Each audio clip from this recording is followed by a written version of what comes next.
ይህ የኢትዮጵያ ቴሌቪዥን ነው።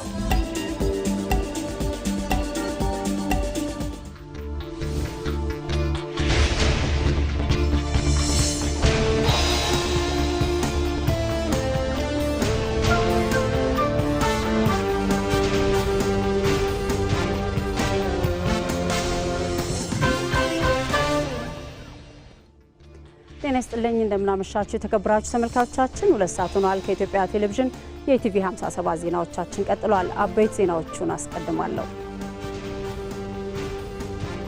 የኢትዮጵያ ብሔራዊ ምርጫ ቦርድ የ22 የምርጫ ውጤቶችን ይፋ አደረገ።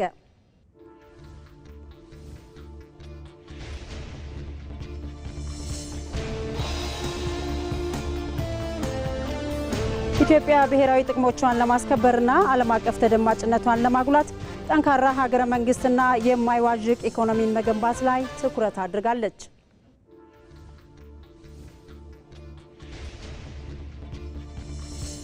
የ2026 የፊፋ የዓለም ዋንጫ ከነገ ጀምሮ ለ39 ቀናት ይካሄዳል።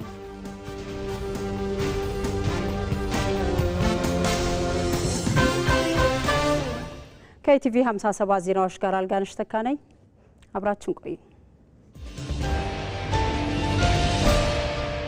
በእርግጥ የሁለቱ ሀገራትን የውስጥ ነገር የሚያጠናክርና ልማትን አስፋይር የሚያደርግ ነው ወይስ ደግሞ ከኢትዮጵያ የብሔራዊ ጥቅምና የደህንነት ስጋት አንጻር የሚመዘን ነው? ኢሳያስ አጀንዳ ቀይ ባህር ይሁን እንጂ የግብጽ አጀንዳ ከቀይ ባህር ባሻገር በጀርባው ያለው የአባይ ጉዳይ ነው።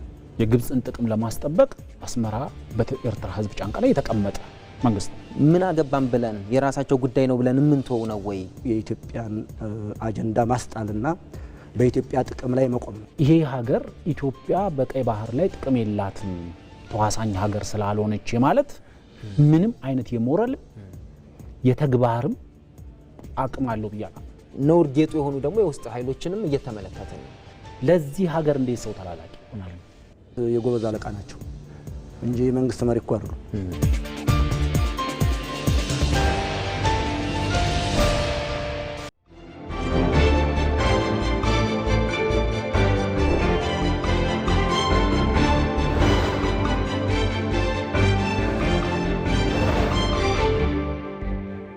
አብራችን ቆዩ ተመልካቾቻችን።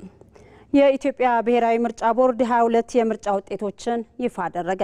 ቦርዱ ተጠናቀው የደረሱትን የአማራ፣ ኦሮሚያ፣ ማዕከላዊ ኢትዮጵያና የሶማሌ ክልሎች ምርጫ ክልል ውጤቶችን አስመልክቶ መግለጫ ሰጥቷል።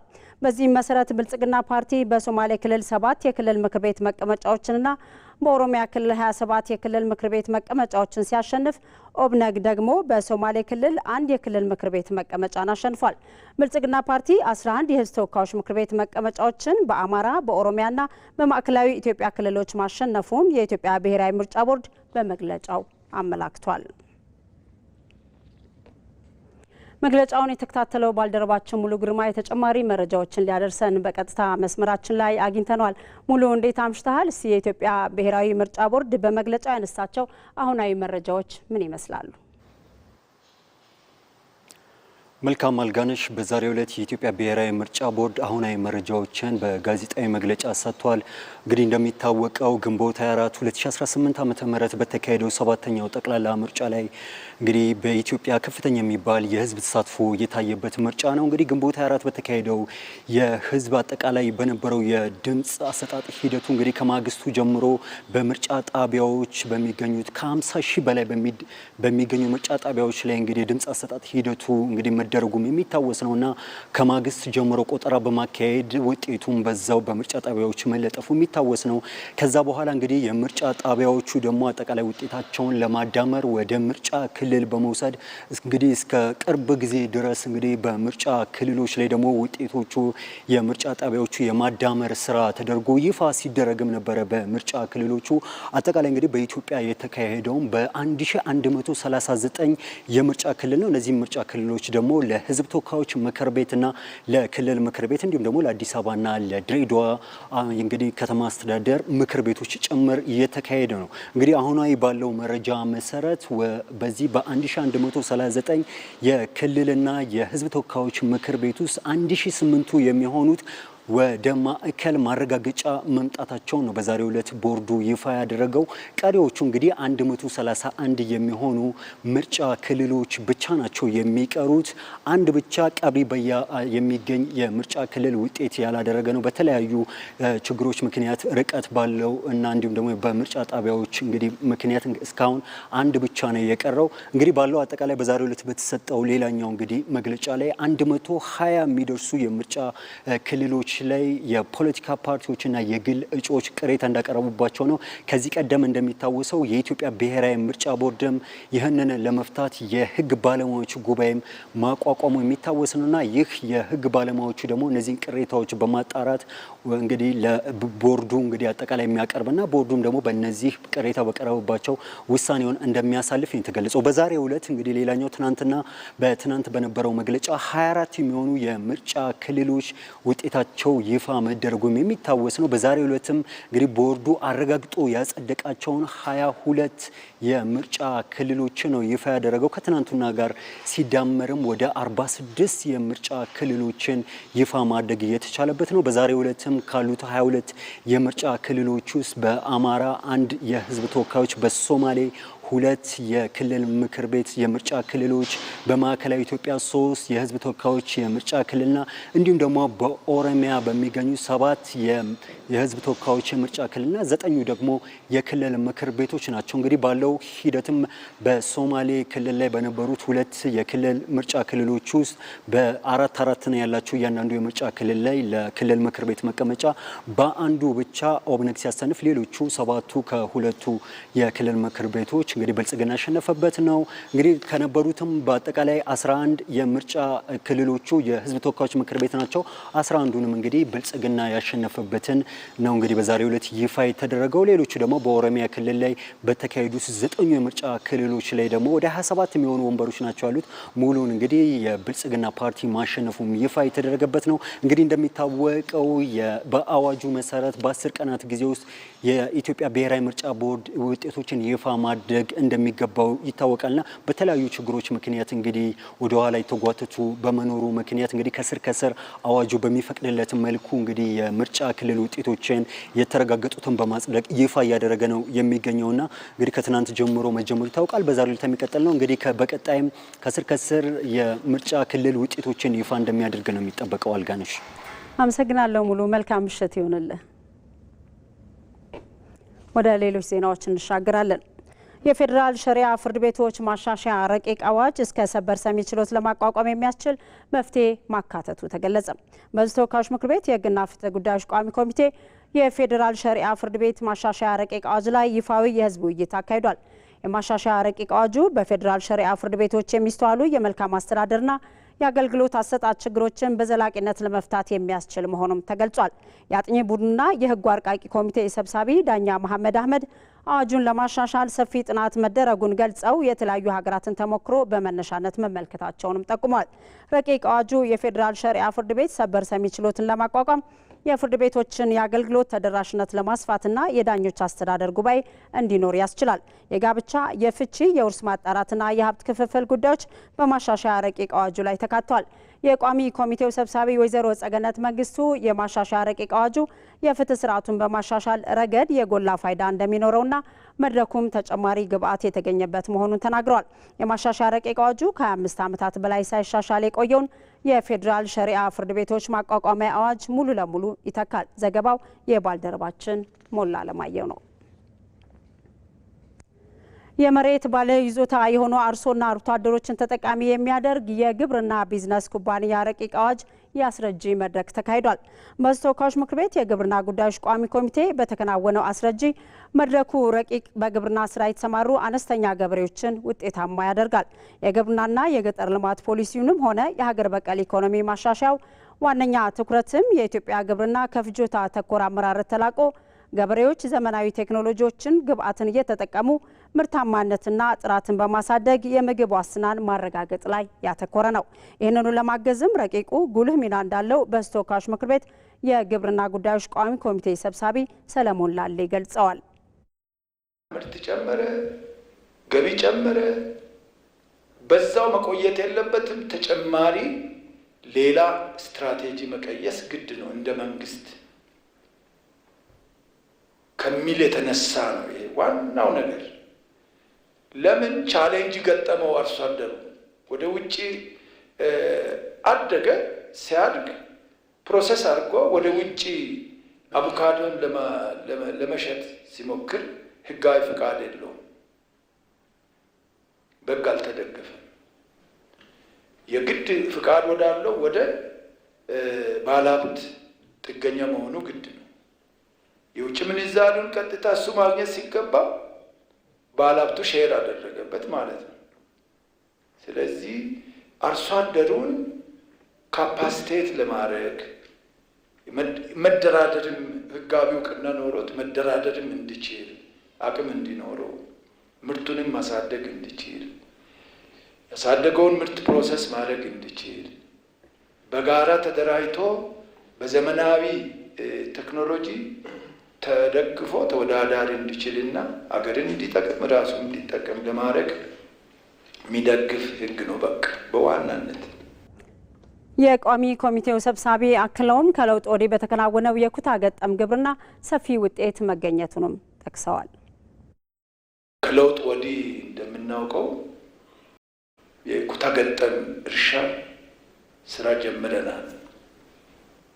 የጀመርነው ጥቅሙ በጣም አንደኛ በአንድ ማዕከል ምርጥ ዘር እንዲያገኙ፣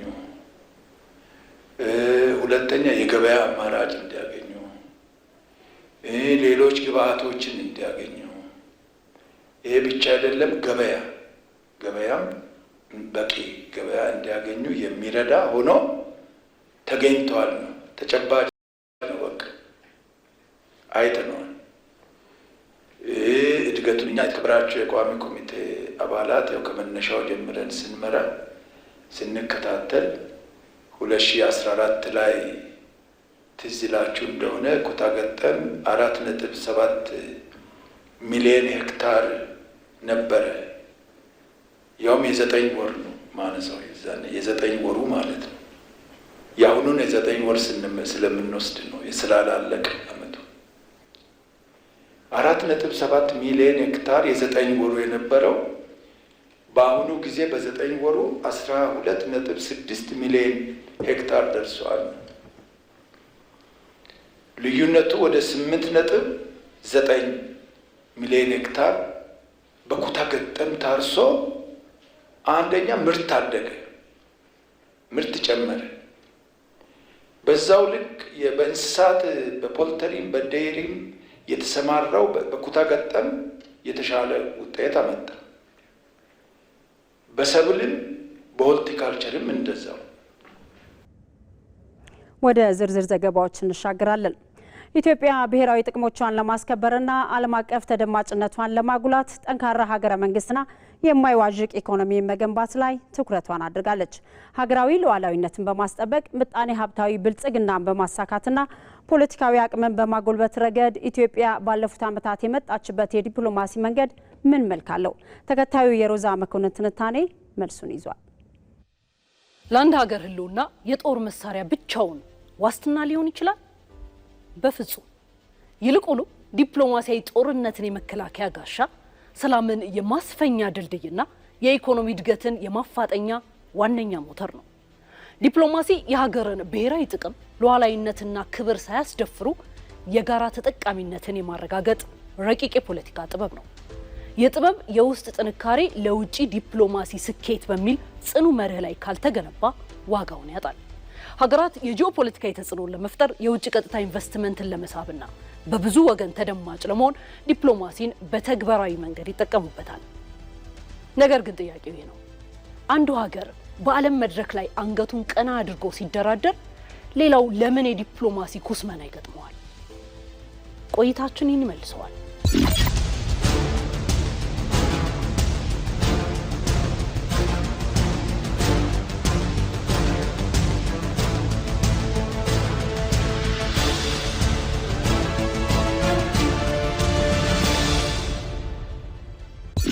ዲፕሎማሲ ከጥንታውያኑ የግሪክ የከተማ መንግስታት ጀምሮ የሉዓላዊነት መገለጫ ሆኖ አገልግሏል።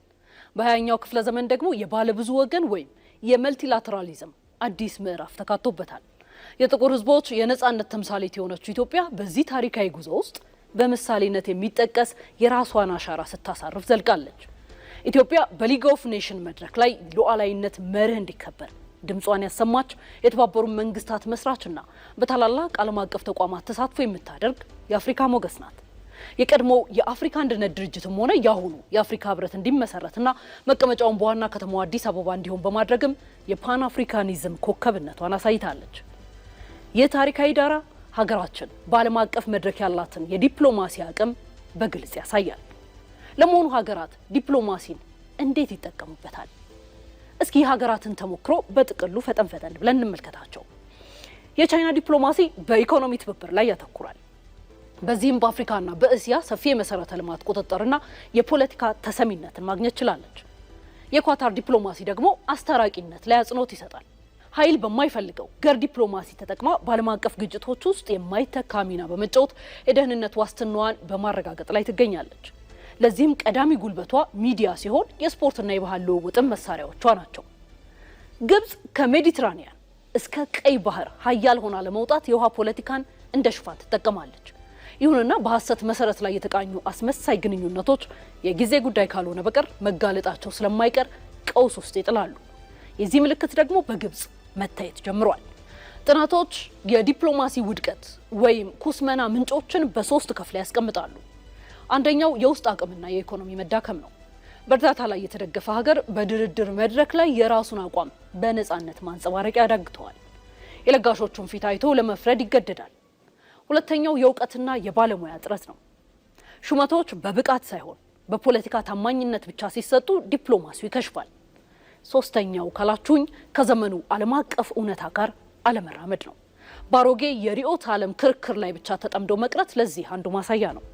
ኢትዮጵያ ካለፉት 8 ዓመታት ወዲህ በውስጥ ፖለቲካዋ ሽግግርና በሰሜኑ ግጭት ውስጥ ብታልፍም የተከተለችው ስልት የመቋቋም ሉዓላዊነት ጥበቃና የብሔራዊ ጥቅምን ማስከበር ዲፕሎማሲ ነበር።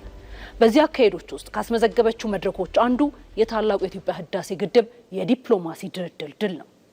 በዚህ ድርድር በሉዓላዊነት ላይ የተቃጡ በርካታ ጫናዎችን በጥበብ መሻገር ችላለች። አላስፈላጊ ጣልቃ ገብነትን በጽናት ተቋቁማ ለአፍሪካዊ ችግሮች አፍሪካዊ መፍትሄዎች የሚለውን መርህ በተግባር አሳይታለች። ኢትዮጵያ የሀገራት አጋርነትና ትብብር ማስፋት ላይ ፍሬያማ መሆኗን ከሚያመላክቱ ነጥቦች አንዱ የብሪክስ አባል መሆኗ ስኬት ነው። የአዳጊ ሀገራት ጥምረት የሆነው የብሪክስ አባል እንድትሆን መመረጧ የፖለቲካና የኢኮኖሚ ዋስትና ሰጥቷታል። የኖሞር የህዝብ ዲፕሎማሲ ንቅናቄ ኢትዮጵያ በሀገር ካሉት ዜጎቿ በተጨማሪ በውጭ የሚገኙ ኢትዮጵያንና ትውልደ ኢትዮጵያንን የማነቃነቅ አቅሟን ያሳየችበት ነው። በሰሜኑ ግጭት ጊዜ የኢትዮጵያ ታሪካዊ ጠላቶች ከጀርባ ሆነው በተባበሩት መንግስታት በኩል ሊፈጥሩት የሞከሩትን ጫና ወዳጅ ሀገራትን በማበራከት ማክሸፍ ተችሏል። ይህ ሁሉ ስኬት እንዴት ሊመዘገብ ቻለ? ይህ ነው ጥያቄው። መንግስት ቀደም ሲል የነበረውን ጥቂት ሀገራት ላይ ብቻ ያተኮረ የውጭ ፖሊሲ በመለወጥ የአጋርነት ብዝሃነት ፖሊሲን መከተሉ ነው። በምስራቅና በምዕራብ ኃይሎች መካከል ስልታዊ ሚዛን በመጠበቅ ብሔራዊ ጥቅሟን ማስከብራለች። በተጨማሪም ኤምባሲዎች የውጭ ቀጥታ ኢንቨስትመንትን ወይም ፎሪን ዳይሬክት ኢንቨስትመንትን በመሳብና ቱሪዝምን በማስተዋወቅ ላይ እንዲያተኩሩ የኢኮኖሚ ዲፕሎማሲ ዋነኛ መመሪያ ሆኗል። ለጎረቤት ሀገራት ቅድሚያ የመስጠት ፖሊሲ ደግሞ የራሱ የላቀ አበርክቶ ነበረው። የዘመኑን የዲጂታል ዲፕሎማሲ መድረክ በአግባቡ መጠቀም መቻሉም ሌላው የድል ግንባር ሆኗል። በሚሊዮን የሚቆጠር ተከታይ ያፈሩ የሶሻል ሚዲያ ተጽዕኖ ፈጣሪዎች ወደ ሀገራችን መጥተው በኢትዮጵያ እየተመዘገቡ ያሉትን ዘርፈ ብዙ የልማትና የቱሪዝም ለውጦችም ለዓለም ማህበረሰብ ማስተዋወቃቸው ትልቅ አቅም ሆኗል። ይህ በተግባር የታየ የህዝብና የዲጂታል ዲፕሎማሲ ውጤታማነት ማረጋገጫ ነው። እነዚህ ዘርፈ ብዙ ስኬቶችና ትርክቶች በሀገር ውስጥና በዓለም አቀፍ መድረክ የመቅረጽ ትልቅ ኃላፊነት ይኖርብናል። ቀጣይነት ያለው ስኬት እንዲኖረን የውጭ ፖሊሲያችንን በብሔራዊ ጥቅም ላይ ያተኮረ በእውቀት የሚመራና ጠንካራ የውስጥ ሰላምን መሰረት ያደረገ ሆኖ ይቀጥላል።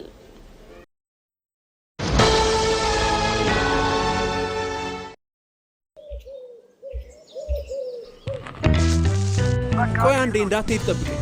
የሲቪ ቪዛ ካርድ አዝዤ መምጣት ብቻ ነው።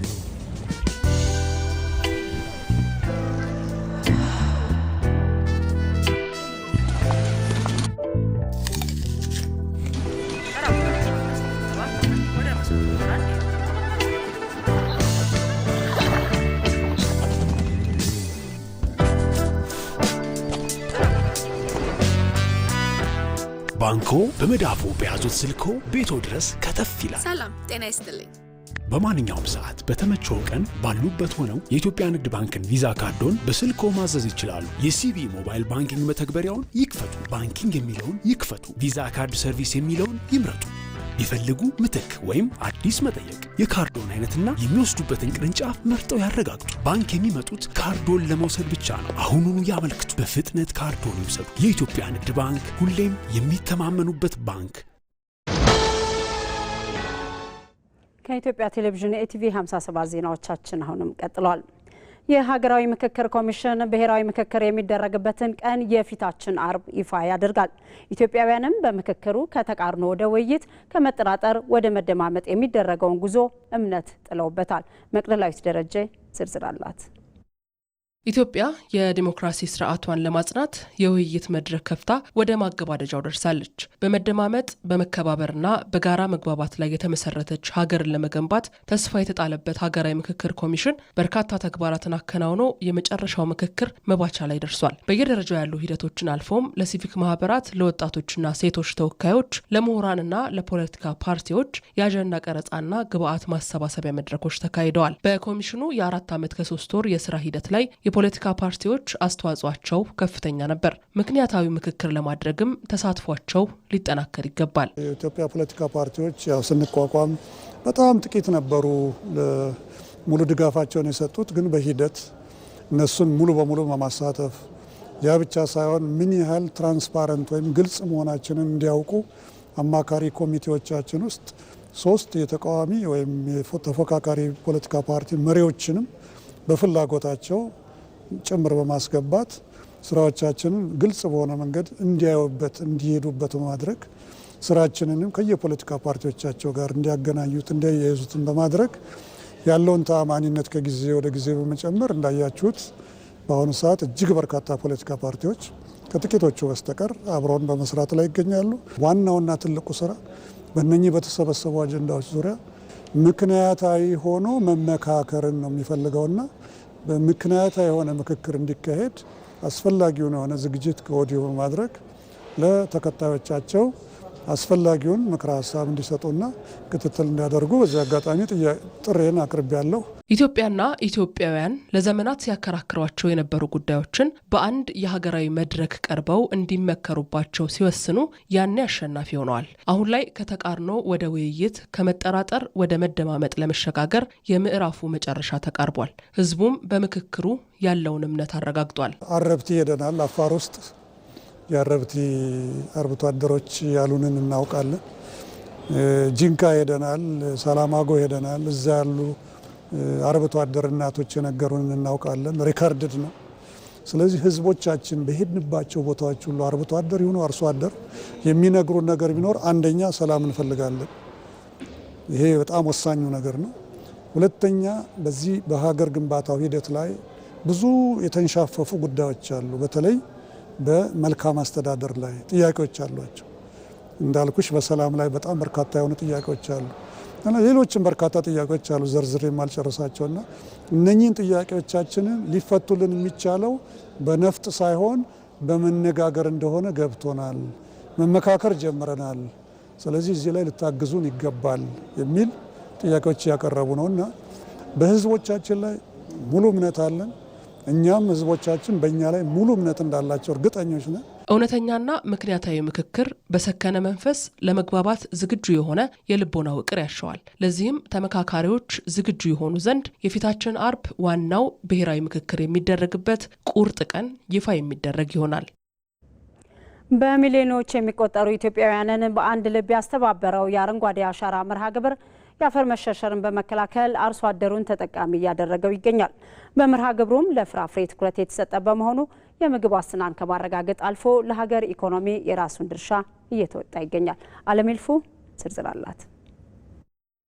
ከሰሜን እስከ ደቡብ ከምስራቅ እስከ ምዕራብ አጽናፍ ያሉ በሚሊዮኖች የሚቆጠሩ ኢትዮጵያውያን በአንድ ልብና በአንድ መንፈስ ሀገራቸውን አረንጓዴ ለማልበስ ክንዳቸውን አስተባብረዋል። ይህ ንቅናቄ አካባቢን ከመጠበቅ ባለፈ ቀጥተኛና ዘላቂ የኢኮኖሚ ጠቀሜታዎችን ማስገኘት በመጀመሩ የብዙዎችን ሕይወት እየቀየረ ይገኛል። አረንጓዴ አሻራ የኢትዮጵያ ኢኮኖሚ መሰረት ለሆነው ግብርና ዋስትና የሆነም ነው። የአፈር መሸርሸርን በመከላከል መሬት እንዲያገግም ያደረገው ይህ ንቅናቄ አሁን ላይ የተፈጥሮ ሚዛንን ከሚጠብቁ ዛፎች አልፎ ኢኮኖሚያዊ ጥቅም ያላቸው ችግኞችም እየለሙበት ነው። አርሶ አደሮችም እንደ አቮካዶ፣ ማንጎና ቡና ያሉ ተክሎችን በማልማት የገቢ ምንጫቸውን እያሳደጉ ይገኛሉ። 2011 ላይ አረንጓዴ አሻራ የሚለው ነገር ሲነገር ሰማውና እዚህ ቦታ የነበረው ጫትና የተለያዩ እንስቶች ነበረ። ከዛ በኋላ አረንጓዴ አሻራ እንጨት ከምትተክል የሚበላ ነገር አቮካዶ ሊተከልኩ በአጠቃላይ ወደ 787 አካባቢ አለ።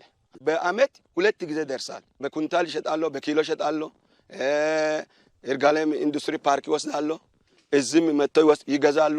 እንደዛ አድርገን ነው የሚሸጥ። ልጆችን እያስተማርኩ የምግብ ፍጆታን እየተጠቀምኩ ሁሉ ነገር ነው እየተጠቀምኩ አለ። እያንዳንዱ አርሶ አደር በ3 አመት ውስጥ 100 እግር ፍራፍሬ እንዲኖረው ግብ ተጥሎ ለእያንዳንዱ አርሶ አደር በባለሙያዎች የተግባቦት ስራ በመስራት ወደ ትግበራ በመግባታችን እያንዳንዱ ጓሮ ላይ አንድ አርሶ አደር ከ100 እና ከዛ በላይ ፍራፍሬ እንዲኖሩት የማድረግ ስራ ሰርተናል። ይሄም ውጤት በማምጣቱ አሁን ላይ በዞናችን ላይ ከ3000 ሄክታር በላይ አቮካዶ እንዲለማ አድርገን ምርት ወደ ውጭ ኤክስፖርት እያደረግን ያለ ነው። በዘንድሮ አመት ብቻ ከ200 ቶን በላይ አቮካዶዎችን ኤክስፖርት በማድረግ ሀገራችን የምትፈልገውን የውጭ ምንዛሬ እንድታስገኝ ትልቅ አይነተኛ ሚና ለመጫወት ሞክረናል። ይህ ስራ ለአካባቢ ጥበቃ ብቻ የተወሰነ አይደለም። ከችግኝ ማፍላት እስከ ተከላ ባለው የገበያ ሰንሰለት ለሚሊዮን ወጣቶችና ሴቶች የስራ ዕድል የፈጠረ ግዙፍ ንቅናቄ ነው። የስትራቴጂው ዋና ግብ ደግሞ አርሶ አደሩን ከዕለት ጉርስ ባለፈ ቀጥተኛ የኤክስፖርት ገበያ ተጠቃሚ ማድረጉ ነው። በአረንጓዴ አሻራ የለሙና በዘመናዊ መልክ በጥራት የሚመረቱት እነዚህ ፍራፍሬዎች ዓለም አቀፍ ደረጃቸውን ጠብቀው ለአውሮፓና ለመካከለኛው ምስራቅ የውጭ ገበያ መቅረብ በመጀመራቸው ለኢትዮጵያ ተጨማሪና አስተማማኝ የውጭ ምንዛሬ ምንጭ መሆን ችለዋል። እርሻችን በዝናብ እጥረት ምክንያት እንዳይደርቅ በዘራነው ልክ ሳይሆን አብዝተን ሃርቨስት ማድረግ እንድንችል አግዟል። ለዚህ አንዱ ማሳያ ቡና ነው። ቡና ባለፈው ዓመት 1.4 ቢሊዮን ዶላር ኤክስፖርት ስናደርግ ዘንድሮ 2.5 ቢሊዮን ዶላር ከቡና እንድናስገኝ አስችሏል። ቡና ካልተከሉት፣ ቡና ካልጠበቁት እንዲሁ ምርቱ በቂ ሆኖ የኛን ፍጆታ ሸፍኖ ኤክስፖርት በዚያ ልክ ሊመጣ አይችልም። ያ የሆነው በግሪን ሌጋሲ ስራችን ነው። የአረንጓዴ አሻራ መርሃ ግብር ሌላው ግዙፍ ስኬት ደግሞ ለቱሪዝም ዘርፍ የፈጠረው አዲስ መነቃቃት ነው። በተለይም በከተሞችና በገጠር የተገነቡት ዘመናዊ መናፈሻዎች፣ የኢኮቱሪዝም መዳረሻዎችና የአረንጓዴ ልማት ስፍራዎች የሀገር ውስጥና የውጭ ጎብኚዎችን ቀልብ በመሳብ ላይ ይገኛሉ። ይህ ንቅናቄ የኢትዮጵያን ገጽታ በመቀየር ከተሞችን ለነዋሪዎች ምቹና ለቱሪስቶች ተመራጭ በማድረግ የውጭ ምንዛሬ ገቢንና የቱሪዝም ኢንዱስትሪውን በከፍተኛ ደረጃ እየደገፈም ነው። ሰው ከሀገሩ ትኬት ቆርጦ ወደኛ የሚመጣው ውብ መልክዓ ምድር ለማየት ነው። ውብ መልክዓ ምድር ባልተተከለ ባልተጠበቀ ሀገር ውስጥ ሊኖር አይችልም። ሐይቆቻችን፣ ወንዞቻችን ስንተክል ይሞላሉ። ሐይቅ ካልሞላ ሪዞርቶቻችን መዝናኛ ሊሆኑ አይችሉም። በዚህ ምክንያት በቱሪዝም መስህብነት፣ በኮንፈረንስ መስህብነት የኛ ክላይሜትና የኛ ሀገር ተመራጭ እንዲሆን ግሪን ሌጋሲ የማይተካ ሚና ተጫውቷል። የአረንጓዴ አሻራ መርሃ ግብር የኢትዮጵያን የምግብ ዋስትና ከማረጋገጥ አልፎ በምስራቅ አፍሪካ ቀዳሚ ፍራፍሬ ምርት ላኪ ለመሆን የሚደረገውን ጉዞ ያፋጥነዋል ተብሎ ይጠበቃል። የአረንጓዴ አሻራ መርሃ ግብር ዛሬ የምንከፍለው ጉልበት ነገ በካርበን ሽያጭና በዓለም አቀፍ የአረንጓዴ ፈንድ ወደ ሀገራችን የሚፈስ የውጭ ምንዛሬ መሰረት የሚሆንም ነው። ከዚህ አንጻርም አረንጓዴ አሻራ ዛሬ የምንተክለው ችግኝ ነገ የምንሰበስበው ብልጽግና ነው። ኢትዮጵያ በስንዴ ምርት ሉዓላዊነቷን በማረጋገጥ ፍጆታዋን በራሷ አቅም እየሸፈነች ነው። በተለያዩ አካባቢዎች በዓመት አንድ ጊዜ ብቻ ይመረት የነበረው ሰብሉ በበጋ መስኖ ምክንያት ከሁለትና ከዚያ በላይ እየተመረተ ይገኛል። በኦሮሚያ ክልል ሰሜን ሸዋ ዞን ቅንብቤት ወረዳም በበጋ የለማ ስንዴ ሰብል የመሰብሰብ ንቅናቄ ተከናውኗል። አባዲ ወይናይ ተጨማሪ አለው። ኢትዮጵያ በምግብ ራሷን ለመቻልና ሉዓላዊነቷን ለማረጋገጥ በሰራቻቸው ስራዎች ተጨባጭ ውጤቶች እያስመዘገበች ነው። በተለይም በበጋ መስኖ አማካኝነት በዓመት አንድ ጊዜ ብቻ ይታረስ የነበረን መሬት ከሁለት ጊዜ በላይ በማረስና ምርት እንዲሰጥ በማድረግ ኢትዮጵያ በስንዴ ልማት አዲስ ታሪክ እየጻፈች ነው። በኦሮሚያ ክልል ሰሜን ሸዋ ዞን ቅንብቤት ወረዳም በበጋ የለማ ስንዴ ሰብል እየተሰበሰበ ነው። በወረዳው የለማው የበጋ ስንዴ የመሰብሰብ ስራው በኮምባይነር ነው እየተከናወነ የሚገኘው። የወረዳው አርሶ አደሮች እንደሚሉት በበጋ ስንዴ ምክንያት ተጠቃሚነታቸው እየጨመረ ነው።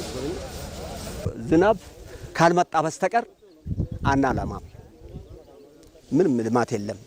ዛሬ ግን ይሄን እያጨር ደግሞ የመከሩን ገባብን፣ ጥሩ ሁኔታ ይመጣልን ማለት ነው። ይሄ ቤት ስሞላ ወደ ገባ ሲሄድ መዳበራ ምኑ ወጪ አናስ። የዛን ጊዜ ግን አንድ በምናመርትበት ሰዓት ሁሉንም ሸጠ ጨርሰ ያንን ታመርታለ። እሱ ውጤት አያመጣም። ልጆችን ማስተዳደር፣ ንብረትን ማስተዳደር፣ ከዛ ደግሞ ከኔ ላይ የቀረ ወደ ገባው ሲጄ ሸጬ በዚህ ነው የምንተዳደረው። 40 ኩንታል እናገኘው ነው በርታር ማለት ነው ብለን ነው የምናስበው።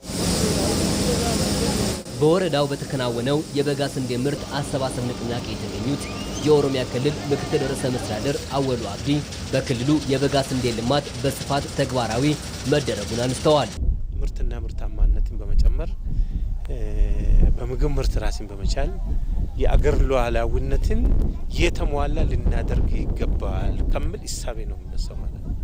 በዚህም እንዳነሳው በ3 ሚሊዮን እስከ 4 ሚሊዮን የሚጠጋ ሄክታር አርስነን ታርሷል። አሁን ይሄ እየተሰበሰበ ይገኛል።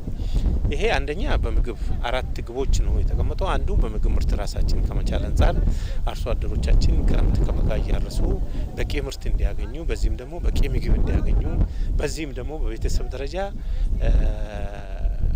ብልጽግናን ከማረጋገጥ አንጻር የራሱ ትልቅ አስተዋጽኦ አለው ተብሎ ይታሰባል። አርሶ አደሩ ለግብርና ስራ ሜካናይዜሽን እንዲጠቀም በማድረግ ምርት በአግባቡ እየተሰበሰበ ይገኛል ያሉት ምክትል ርዕሰ መስተዳድሩ ቴክኖሎጂዎች እንዲጠቀምና በተለያዩ ኢኮኖሚ እንቅስቃሴዎች እንዲሰማራ በማድረግ ውጤታማ እንዲሆን እየተደረገ መሆኑንም ጠቁመዋል። የአርሶ አደሩን ሕይወት በመሰረታዊነት ከመቀየር አንጻር እና ገቢውን በማሻሻል መጠነ ሰፊ የሆነ የስራ እድልም ከመፍጠር አንጻር የበጋ የግብርና ስራችን በተለይ ስንዴ ስራችን በትክክል ስራ ላይ ውሎ የጠቅላይ ሚኒስትራችን ኢኒሼቲቭ ሳናንጠባጥበው በዚህ ዞን ላይ የአርሶ አደሩና የአካባቢው ማህበረሰብ ህይወት በመቀየር ረገድ ከፍተኛ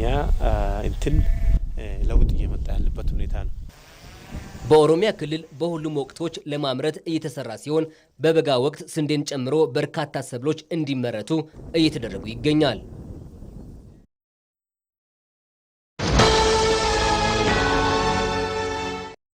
ተመልካቾቻችን ከጧት ጀምሮ ሲያስቡበት እንደቆየው ተሳክቶለት ከቢሮ ሾልኮ ቢወጣ ይመስላል። የሁሉም ተመልካችና ደጋፊ ጥያቄ ነው። አዎ እያታለለ ነው የሚወጣ ይመስላል። እያታለለ ነው አይደለም። አለቃው ወጥታለች። ምትይዘው ይመስላል። ያመለጠ ይመስላል። አሁንም እያታለለ ነው። እንደበራ ነው። በሩ ጋር ሲደርስ ተያዘ። ይሄ ማስጠንቀቂያ የሚያሰጠው ይመስላል። ቢጫ ካርድ እቃ ልግዛ በሚል ተልካሻ ምክንያት ከስራው ሊወጣ የነበረው የቢሮ ሰው ቢጫ ካርድ አይቷል። ቢጫ ካርድ እሱስ ምን አስወጣው? እዛው ቢሮ እንዳለ አያስብ ነበር።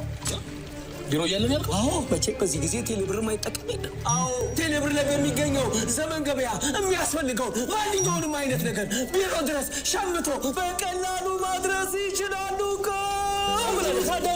የዲጂታል ኢትዮጵያ ግብይት መዳረሻ በሆነው ዘመን ገበያ ውስጥ የገባ ይመስላል።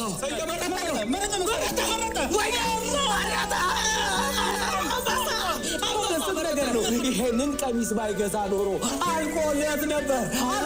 የቅድሙ ማስጠንቀቂያ ትምህርት የሆነ ይመስለኛል። ደረሰ። ተመልካቾቻችን ቀሚሱ ቢሮ ደረሰ። ከተባለ ምን አይነት ብቃት! ምን አይነት ቴክኖሎጂ! ወይኔ ዘመን ገበያ ከጉዳ ወጣ።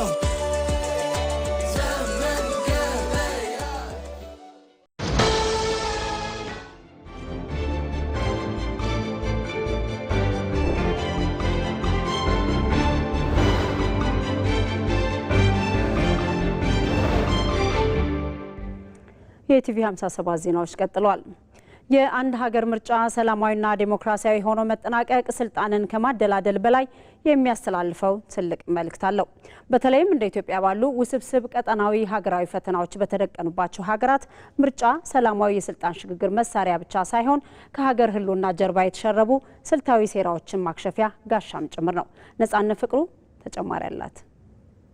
ከምርጫው ዋዜማ ጀምሮ በሀገር ባዕዳንና ባንዳ ዘንድ አንድ አፍራሽ ዘገባ በተደጋጋሚ ይናፈስ ነበር። ኢትዮጵያ ምርጫ ማካሄድ አትችልም የሚል ውስጥ ላይ ያሉትም የተለያዩ አካላት የፖለቲካ ፍላጎታቸውን እና እንዲህ አይነት ገጽታዎች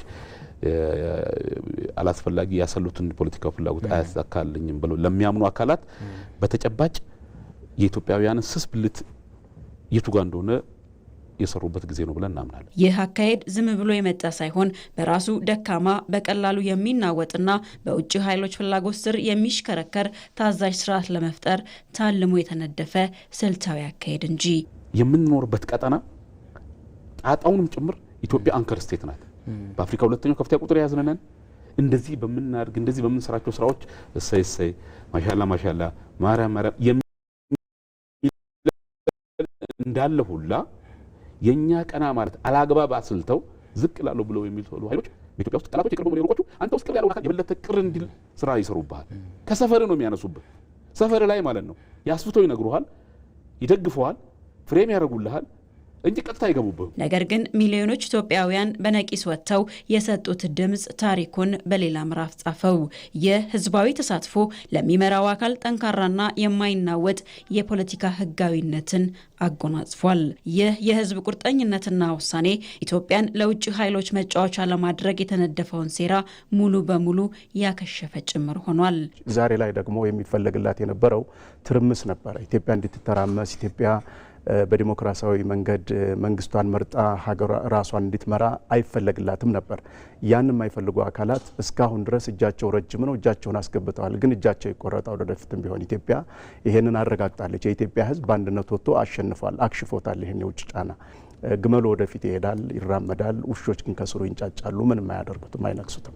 ስለዚህ አንዱ ይሄ ነው ያየነው። እናም ይህ ምርጫ የኢትዮጵያ ሉዓላዊነት ማረጋገጫ ታላቅ ታሪካዊ አሻራ ሆኖ ተመዝግቧል። በርካታ ዓለም አቀፍ መገናኛ ብዙሃንና ተቋማት ኢትዮጵያ ልትበታተን ነው፣ ምርጫው ወደ ለየለት እርስ በርስ ጦርነት ይከታል የሚሉ ትንበያዎችንና የህዝብን ስነ ልቦና የሚሰብሩ መረጃዎችንም ሲያሰራጩ ከርመዋል። ይሁን እንጂ በምርጫው ዕለት በመላው ኢትዮጵያ የታየው ሰላማዊና ዲሞክራሲያዊ ሂደት እነዚህን የሚዲያ ዘመቻዎች በአንድ ጀንበር ውድቅ አድርጓቸዋል። ጥላቻ ትርክት እኮ ትናንት ከትናንት ወዲያ ሲፈጥሩልን ምዕራባውያን በራሳችን ምላስ በራሳችን ልጆች ኢትዮጵያውያንን በመጠቀም ጥቅም በማሳየትና የተለያዩ ሽወዳዎችን በመሸወድ ኢትዮጵያን ለማተራመስ ሲጠቀሙበት የነበረ መሳሪያ ስለሆነ እየተለመደና የከሸፈ ፋሽን ሆኗል። በአሁኑ ሰዓት በሚዲያ ሰዎችን ፕሮፓጋንዳ እየነዙ ሰዎችን ማስጨረስ፣ ሰዎችን ማጋጨት፣ እርስ በርስ ወንድማማቾች እኛ ኢትዮጵያውያን ሃይማኖት አይለየንም፣ ብሔር አይለየንም። ያደጉ ሀገራት የሚያመጡትን ፕሮፓጋንዳ ሀገራችንን ሊያፈርሱበት አይገባም። ክንዳችንን ልናጠነክር ይገባናል። መስራት የሚገባን ነገር ልንሰራ ይገባናል። አንድነታችንን ልናጠናክር ይገባል የሚለውን ኢትዮጵያውያን ይህን ግንዛቤ በውስጣቸው መያዝ ይጠበቅባቸዋል። ይህን መተግበር ይጠበቅብናል። በአብዛኛው በማደግ ላይ ባሉ ሀገሮች ምርጫ ማለት ከግጭት ጋር ያያዛል። ያደጉ ሀገሮች ነው። አሜሪካ ማስታወስ ይቻላል። ያለንበት ድህረ እውነት ውስጥ ነው ያለነው። እያንዳንዱ ሰው በእጁ ላይ ያለ ሞባይል አለ። የሚጽፉልን ሰዎች አዲስ አበባ ይቀመጡ፣ የኢትዮጵያ ታሪካዊ ጠላት ቦታ ይቀመጡ፣ የት ይቀመጡ እኮ አታውቀውም። ስማቸው የኛ ጣጣው ወደዚህ ነው የሚወረወረው። የውጭ ኃይሎች የውስጥ ታጣቂ ቡድኖችን በገንዘብና በትጥቅ በመርዳት ኢትዮጵያን ለማዳከም የከፈቱት ጦርነት እውን ሳይሆን የፖለቲካ ጥያቄዎችንና የለውጥ ፍላጎቶችን መመለስ የሚቻለው በጠመንጃ ሳይሆን በዲሞክራሲያዊ ምርጫ ካርድ ብቻ ነው ያለው ህዝብ ግን ሁሉንም ማክሸፍ ችሏል። የመንግስት ቀድሞ የሰጣቸው ማስጠንቀቂያዎች በአብዛኛው ስራ ላይ ባይውሉ ኖሮ ምናልባት አሁን የምናየው ነገር ላንኖር እንችላለን ብዬ አምናለሁ። 24 ሰዓት 7 የሚሰራውን ስራ ቀርቦ እንደሚያይ ሰው በጣም ከፍተኛ ስራ የጸጥታና የደህንነት ተቋሞቻችን በጣም ስራ ይሰራሉ። በዚህ ደረጃ እኛ ቅድመ አሰስመንት ተደርገን በተለይ በወሳኝ እንደዚህ ሀገራዊ ጉዳዮች ላይ ችግር ሊመጣ ይችላል በሚል የጸጥታና የደህንነት ተቋማት ወትሮ ዝግጁነት አድርገው አብዛኛው ሀገራችን አካባቢ ላይ አዲስ አበባን ጨምሮ አንዳንድ ቦታዎች ላይ ጨምሮ ህዝባችን በከፍተኛ ኃላፊነት እስከ 8-9 ሰዓት ተኩል ድረስ አምሽቶ የሰራው በስራ ውጤት ነው። መንግስት ከፍተኛ መስዋዕትነት አድርጎ ቀድሞ ተዘጋጅቶ በቅድመ ማስጠንቀቂያ ነገሮችን አርሞ ሰርቶ ባከናወናቸው ተግባራት ያን የሚያህል በሚሊዮኖች የሚቆጠሩ ዜጎቻችን እና ምርጫችንን በአግባቡ ጨርሰን ይህን ሊከታተሉ የነበሩ ኦብዘርቨሮች ሁላ አስተያየት ሰጥተው የወጣንበት እንትን ቀደም ባልነው በሰሩ ስራዎች ነው። ኢትዮጵያ ምርጫውን በሰላም ማጠናቀቋ በሂደቱ ላይ የተደቀኑትን ከምርጫ ባሻገር የተሸረቡ ስልታዊ ሴራዎችን ሙሉ በሙሉ እንድትሰብር አድርጓታል። ይህ ስኬት ኢትዮጵያ ከነበረችበት የፖለቲካ ውጥረት ወጥታ ወደ ልማትና ቀጠናዊ ተጽዕኖ ፈጣሪነት እንድትሸጋገር የፖለቲካ ከፍታ እየሰጠ ብሎም የተቋማዊ ጥንካሬ ማሳያ ሆኖ በታሪክ መዝገብ ላይ ሰፍሯል።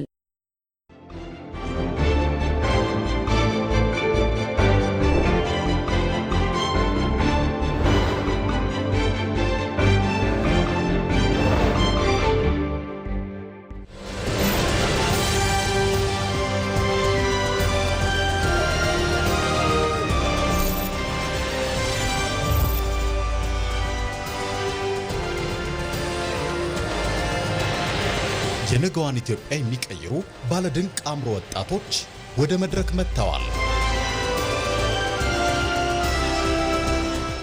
በሐሳብ የበለጸጉ በቴክኖሎጂ የረቀቁና የኢትዮጵያን የወደፊት ዕጣ ፈንታ ለመለወጥ የሚተጉ ወጣቶች የሚገናኙበት ታላቅ መድረክ። የሚሊዮኖችን ሕይወት የሚቀይር ፈጠራ ይዘው የሚቀርቡት እነማን ይሆኑ? ዳኞችን ያከራከሩ ፈጠራዎች፣ ብርቱ ፉክክር የሚስተዋልበት ዌቡ ላይ ሌላ እዚህ ላይ ግን የተረዳችሁ አይመስለኝም። ቆል ጨርስላ ሲስተሙን በመጠቀም የራሱ ምርት ያስገባል። እዛ ላይ ያለውን ይመዘግባል። በስልክ አፕሊኬሽን ነው የሚጠቀመው። ዴታ ስማርትፎን መጠቀም አለበት። 4-5 ቋንቋዎች ትሬን አድርጌያለሁ አልከኝ። ከ10ኛ ክላስ እያለሁ ነው ኮድ ማድረግ የጀመርኩት። ድንቅ የፈጠራ ስራዎች የሚወጡበት መድረክ ኢትዮ ስታርታፕ በቅርብ ቀን በኢቲቪ ዜና ቻናል ይጠብቁን። ወደ ስፖርት ዘገባ ተሻግረናል። የ2026 የፊፋ የዓለም ዋንጫ ከነገ ጀምሮ ለ39 ቀናት ይካሄዳል። ይህ የዓለም ዋንጫ በታሪክ ለመጀመሪያ ጊዜ በ3 ሀገራት በጋራ የሚሰናዳ በመሆኑ በነገው ዕለት በሜክሲኮ ሲቲ፣ በካናዳ ቶሮንቶና በአሜሪካ ሎስ አንጀለስ በተመሳሳይ ቀን 3 ታላላቅ የመክፈቻ ስነ ስርዓቶች ይካሄዳሉ። በመክፈቻው ላይ እንደ ኬቲ ፔሪ፣ ፊውቸር፣ አኒታ ራማና ታይላ ያሉ ዓለም አቀፍ ድምፃውያን ስራዎቻቸውን የሚያቀርቡ ይሆናል። የወቅቱ ሻምፒዮን አርጀንቲና አምበል ሊዮናል ሜሲ ከገጠመው የጉዳት ስጋት አገግሞ ቡድኑን ለመምራት እየተዘጋጀ ይገኛል። አርጀንቲና ከ1962 የብራዚል ስኬት በኋላ ዋንጫውን በተከታታይ በማንሳት ታሪክ ለመስራት የምታደርገው ጥረት ከፍተኛ ትኩረትን ስቧል። ውድድሩ ነገ ሰኔ 4 ቀን 2018 ዓ.ም በሜክሲኮ ሲቲ ስታዲየም በሚደረገው የሜክሲኮና የደቡብ አፍሪካ ጨዋታ የምድብ 1 ጨዋታ በይፋ ይከፈታል። በዚህ ዕለት በጓዳላሃራ ስታዲየም ደቡብ ኮሪያ ከቼክ ሪፐብሊክ የሚገናኙ ይሆናል። ተመልካቾቻችን ከኢትዮጵያ ቴሌቪዥን ሲተላለፍ የነበረው የረቡዕ ምሽት የኢቲቪ 57 ዜናችን ይህን ይመስል ነበር። አልጋነሽ ተካ ዜናዎቹን እየመራሁ ከእናንተ ጋር ቆይታ አድርጌያለሁ። ስለተከታተላችሁ እናመሰግናለን።